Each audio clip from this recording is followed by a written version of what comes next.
গরুর পুরাণে বলা হয়েছে, মানুষের কর্মের উপরে নির্ভর করে তার আগামী জন্ম। বাবা মাকে যারা কষ্ট দেয় তারা পরের জন্মে কচ্ছপ হয়ে জন্মায়। একটি কচ্ছপ 200 থেকে 300 বছর বাঁচে, ততদিন ধরে বয়ে নিয়ে চলে তার পাপের ফল। যেসব পুরুষ হওয়া সত্ত্বেও নারীর মতো ব্যবহার, নারীর মতো অঙ্গভঙ্গি বা তাদের মতো সাজ পোশাক পছন্দ করে, পরের জন্মে তারা নারী হয়ে জন্মায় এবং আগের জন্মের কুকর্মের ফল ভোগ করে।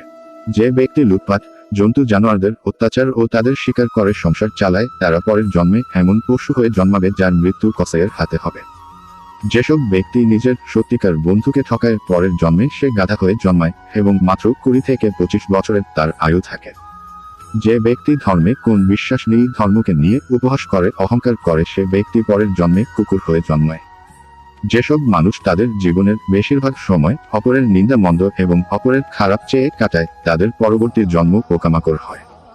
যে ব্যক্তি অন্যের কাছ থেকে ধার নেয়া টাকা পরিশোধ করে না, ঠকায়, সে ব্যক্তি পরের জন্মে মাকড়সা হয়ে জন্মায়।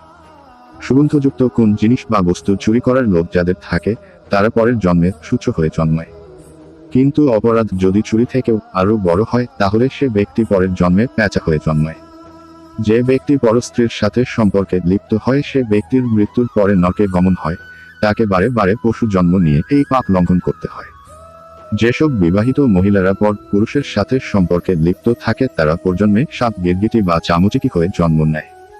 যেসব মহিলারা কর্কশকণ্ঠী হয়, জীবনের অতিরিক্ত সময় অপরের নিন্দা মন্দ করে কাটায় ও গালিগালাজ করে কাটায়, পরবর্তী জীবনে তারা ছাগল হয়ে জন্মায়। যেসব মহিলারা গর্ভপাত করায়, জন্মের আগেই শিশুকে মৃত্যুর মুখে ঠেলে দেয়, তারা পরবর্তীকালে বোবা, কানা অথবা খোঁড়া হয়ে জন্মায়। নমস্কার বন্ধুরা, শ্রীকৃষ্ণের ভক্ত হয়ে থাকলে চ্যানেলটি সাবস্ক্রাইবও করবেন ও পাশে থাকবেন।